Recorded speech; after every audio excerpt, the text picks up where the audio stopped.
Welcome to So Far Unbeaten with Omar and Keaton, and today we're bringing you another good fitness episode. Today we want to talk about how to structure a workout. So you've got your big workout program, exercise program, fitness program. You know generally things you're supposed to do, generally the progressions and where you're starting about. Maybe you've done a few workouts, but you really want to know how to properly structure a workout. What should I do first in the workout? What should I do in the middle? What should I do last? When do I do these things? You just have a list of exercises, but you don't really know when to do them and how to organize your workouts. That's what we're going to teach you today. So some of the first things to consider are your goal, your how much time you have, and how intense the workout is. Omar, can you talk to us about how do you plan for a workout? How do you plan with your goal in mind, with how much time you have, and how intense the workout should be? What do you look at first, and how do you use those to organize your workouts? Usually I will see okay, I'll start with the time portion, which is how much time do I have? If I have an hour, then great. That's usually the time that I will have. If I have 30 minutes, which does happen sometimes, then it's like, okay, well, now I know what type of program or structure I want for this workout. And if I have just unlimited, well, up to 2 hours usually, then it's like, okay, well, I get to spend more time with these exercises and possibly work on form a little bit more today instead of just pumping out exercises. Right. And that's usually the thought process behind, or the beginning of structuring the workout for me. Okay. And then for me, one of the important things that I like to look at is like my goal, right? So if I know today is supposed to be like an upper body day, right? That'll help me figure out, oh, I am going to just do upper body. I don't have to worry about the lower body. So then I'll know where I want to start. I'll know which exercise to do. If today's a full body day, I'm doing everything, but my upper body's a little tired, my shoulders are a little tired, then maybe I'll do a little bit less shoulders and focus on the lower body slightly more today, right? So that can help you figure out how to shift things around a little bit and where to focus your energy, right? We want to start your workouts. First couple things should be your focused exercises, right? You don't want to start with the things you don't care about, right? If like you only care a little bit about doing your core, a little bit about you doing your biceps, don't start with those. Don't use your good energy and willpower on the exercises you don't care about as much, right? Put that stuff at the end. Focus on your big, like really important exercises at the beginning generally, right? You can put important stuff later on as well, but you want to make sure you have energy and willpower and strength for your most important critical exercises and muscles. So you want that stuff first. So figure out what you're trying to work out today, what you're trying to train for the most part, and then do that first. um, and similar to that is how intense should the workout be? Is this a really hard day? Like, have I not had a big workout for a week and I really need to get at it? Or did I have my big workout 2 days ago, and today I'm still a little tired, a little bit sore from that, so maybe today isn't as hard, right? I wouldn't call that an easy day necessarily. You If you're not working out every day, you probably shouldn't have easy days. But if you're working out like every other day, not every workout is going to be huge, right? You're going to have some bigger days where, like Omar said, if you have 2 hours, that can be a big workout day. And then 2 days on your next workout, you only have 30 or 45 minutes. It's obviously not going to be as big of a workout, right? So figure out how intense the day should be. Look at how much energy you have. If you're tired, you should still get out and do your exercise because that'll help you feel better. But you shouldn't, go out and try to do this big thing if you're tired or you're sore from a previous workout, you know? So figure out those three things. What are you trying to do? What are the actual exercises you're going to do today? Figure out how much time you have. And then on the day, look at, you know, how do you feel? What do you want to do, right? You might have to shift things around a little bit. Like if your shoulders are tired, if they're sore or they're hurting a little bit, maybe you do a little bit less shoulder stuff, right? And then you can maybe take out an exercise, or you can move the exercises around. That can help you figure out how to structure it, how to order your exercises. Um, so, Omar, we talked about last week in the last episode about compound movements and learning the form for those, right? Versus isolation movements, right? Compound movements involve multiple muscle groups and moving, doing a couple different movements put together for a lift. So, like the squat and bench press, those involve multiple motions and multiple muscle groups. Isolation movements or lifts are really just one muscle or maybe two, like doing bicep curls, right? That's pretty much just your biceps. A little bit of forearms, but pretty much just your biceps when you're doing a bicep curl, right? Mm-hmm. So, how do you think about compound movements and isolation movements? How do you organize those in your workout? What do you do first, and what do you prioritize? So I definitely prioritize my compound movements. So if I have an upper body day, then I'm usually going to start with a pull up or a bench press or benching movement because I want to work out multiple muscles. I start off the entire workout with working out multiple muscle groups and kind of priming those muscles for just to really like take a beating depending on the day, obviously. So if I have a 45-minute workout, then I'll go straight into a warm up. So I'll usually just start off with the bar and then and then warm up again with 25 on each side. So that's 95 pounds. And then I'll go into my actual working sets because you always want to start off with a warm up set, especially for compound movements. Pull ups is there's no real way to have like a warm up besides doing like isolation work and then going into the pull ups. But that is usually what I like to do. So I start off with the compound movements. Maybe I'll start off with an isolation movement depending on my workout. So if I am doing legs that day and I feel like my hamstrings are gonna get really tight because that's something that tends to happen with me is when I squat my hamstrings just like tighten up really fast unless I have a really good warm up. Right. So I'll usually go on to the hamstring curls and just do a couple light sets. And also, if I have time, then I'll go for I'll run for a mile or like half a mile to just warm up my body. So it always depends, but typically I like to start off, especially for upper body, I'll start off with compound movements and just make sure that I do enough warm up sets prior to the working sets, and then that'll prime my body for the rest of the workout. So, can you explain real quick what you mean by working sets? Okay, so working sets are pretty much your main chunk of sets. So when someone says they do three sets of five or a 5 by 5, they're really talking about they're doing 5 sets.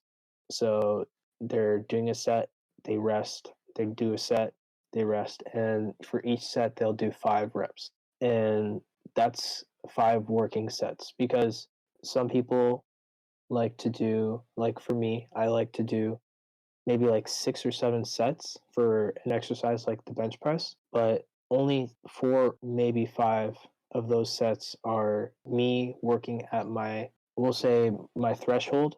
Your target intensity? Yeah, exactly. My target intensity, which is usually benching 135, maybe 125, depending on where I'm at during my training cycle. So always think if I'm gonna especially compound movements, if I'm gonna do the deadlift, I need to make sure I warm up, and then I'll go into my working sets. So your warm up might be the bar, and then maybe 135, which is a plate on each side, and then depending on your fitness level, your working sets might be 4 sets of 225 for we'll say 5 reps or something for each set.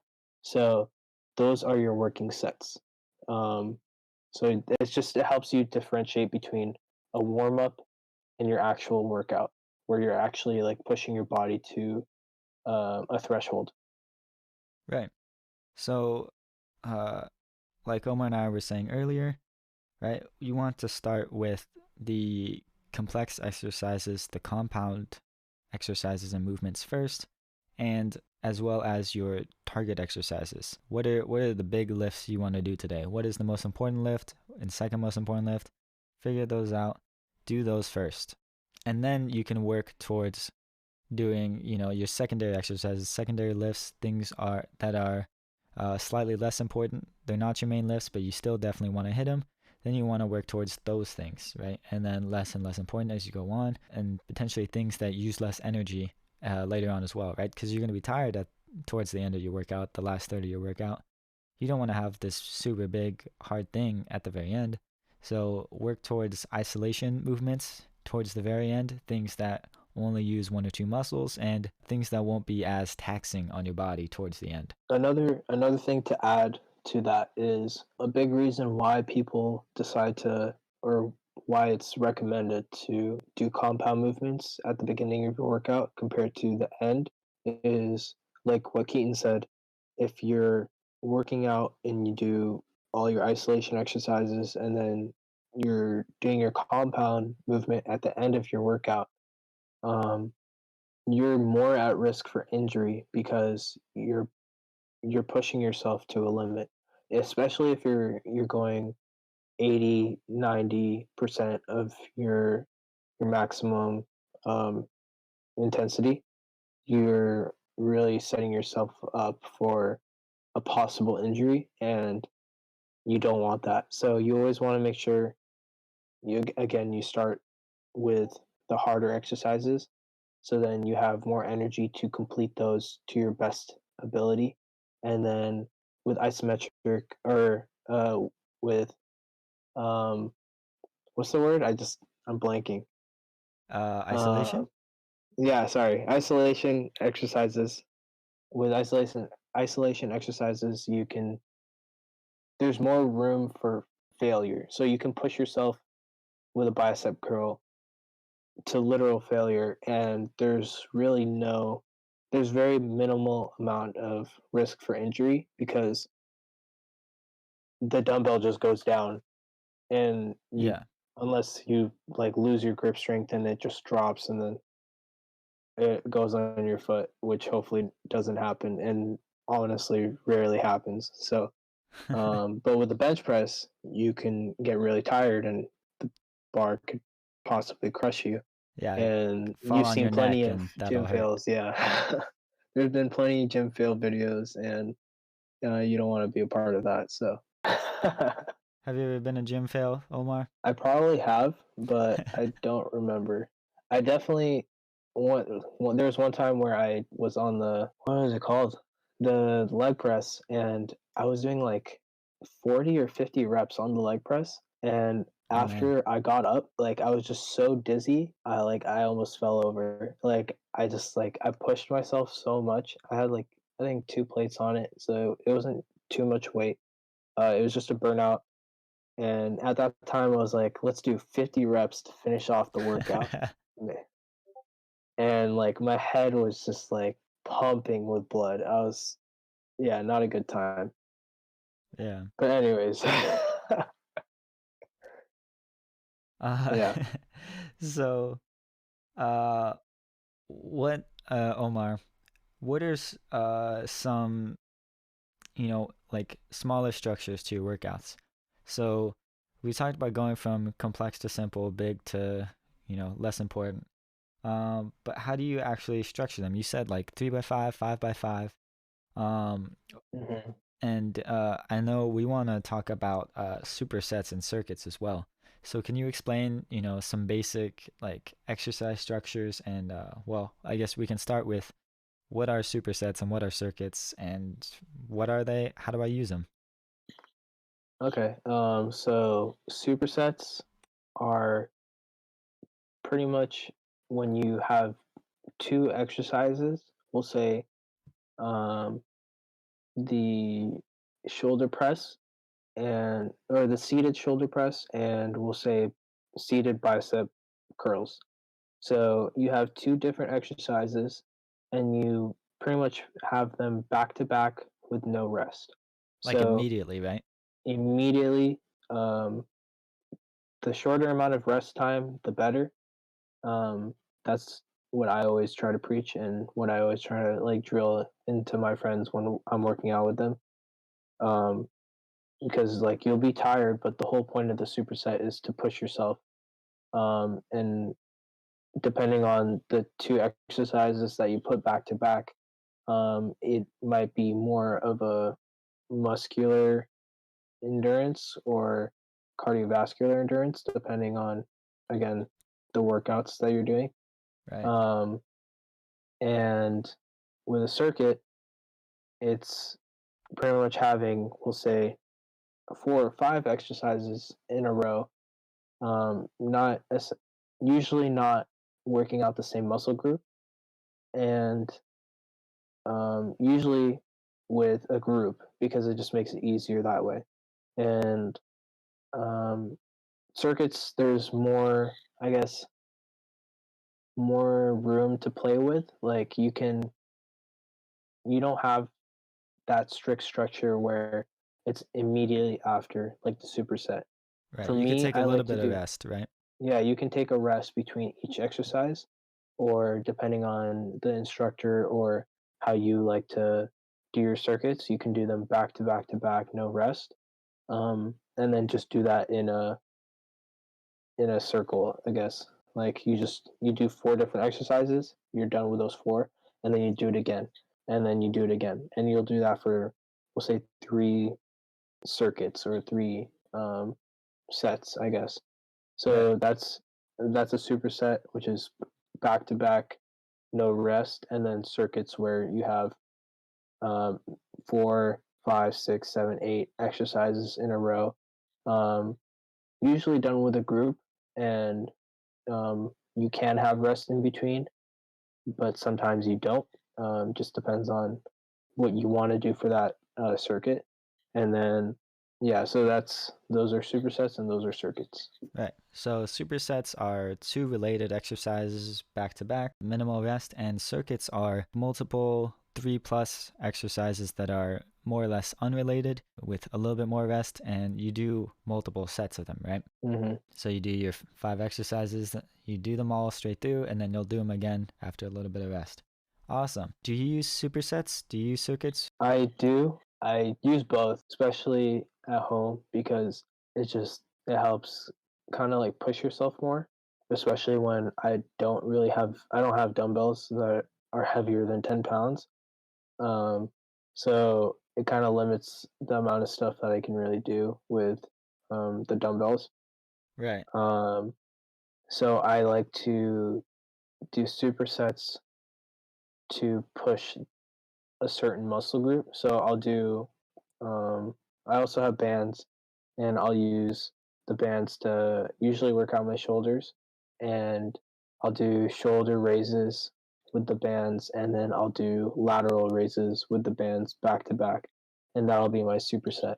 And I'll sometimes, depending on how many reps I'm doing, I might not even go for a rest in between supersets. So it's literally I'll just do it back to back to back to back for 3 sets, and just really like burn the muscle and Nice. just like to really get the workout. Um, because the bands aren't really heavy or heavy duty, so it doesn't work the same as dumbbells, but you do get more constant tension, which is nice. So that's just an example of how I use supersets. And for circuits, um, I like to use those also. Like today, I did a circuit, and it was jump rope for 1 minute, um, pretty much handstand holds for 10 second, or pretty much 10 to 20 seconds, and then shoulder raises with the bands, and then 10 push-ups. And in between each exercise, I would rest for about 30 seconds, usually less. I would try to just go straight into it, but depending how I was feeling, I would probably go up to a minute, but no more than a minute rest. And then I did that circuit for 3 sets. Nice. So that's an example of a circuit. Yeah. Cool. Um, one other point I want to bring up is unless you're specifically doing like a superset or this is part of your circuit, you want to try to divide up the muscle groups. Um, so you don't want to do like a bunch of big things with your quads and then also do more stuff with your quads right after that and then do some hip stuff and then do more quad stuff, right? Unless you're supersetting, you want to divide up like the same muscles so you don't do the same things back to back to back, right? Because they'll get really tired, right?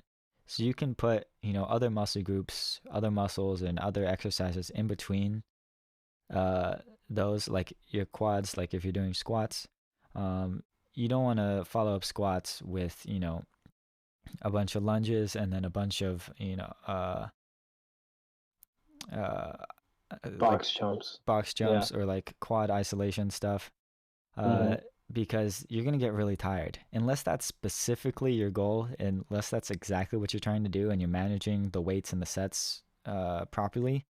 You don't want to do everything all at once. You don't want to do all the same muscle all at once. Split it up. Do your quad stuff, and then maybe you can do back stuff. Maybe you can do chest stuff. And then you can go back to lower legs, and then maybe you can your legs, and then you can go to your shoulders maybe because it's been a while since you've done your back and your chest, right? So that way you avoid fatiguing yourself too much at once, right? Like you said though, it's okay to superset. That's a really good thing to do if you plan for it and you know what you're doing. But if you're not, you know, planning specifically to do that, divide it up so you don't wear yourself out all at once. Um, so Omar, we've told these people all these things. Now, can they see an example of putting this all together? Uh, where do you go? How do you organize it? Give us an example, like we'll say full body day.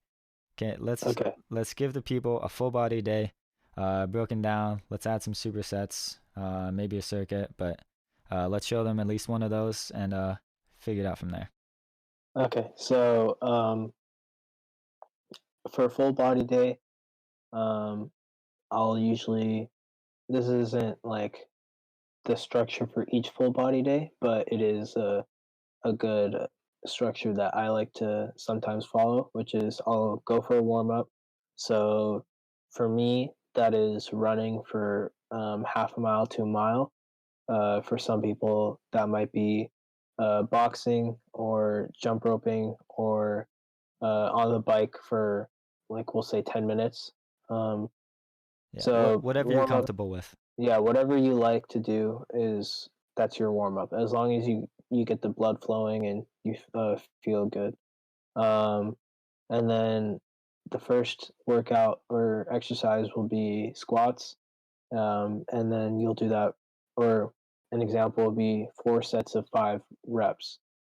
Um, or yeah, 4 sets of 5 to 10 reps, depending on, again, what your goals are and what you're thinking about doing for the rest of the workout. So, um, and that's for working sets. And remember, you always want to make sure for compound movements, especially for like the squat, that you're warming up for 1 to 2 sets prior to uh, doing your working sets. So um, you start off with a bar, and you start off with um, 25 on each side, and then you go into your working sets at 135, and you do 4 sets at 135. So with that, you go from squats to a superset with dumbbell lunges. Again, depending on your how you're feeling, that's always how you want to look at it. Is how am I feeling after this exercise? Um, does this feel good or not? And then you evaluate from there. And then after those you finish those sets, then you can go from that to skull crushers, which is your back is on the bench, and then you're pretty much bending the barbell at a, we'll say, 45-degree angle up to a 180 towards your head. So that's why it's a skull crusher, because you It could looks like crush you're your crushing skull. your skull. Yeah. I love Yeah. that name. Yeah. And I like to superset that with dumbbell curls. So I'm working muscles on both sides of my arm at the pretty much the same time.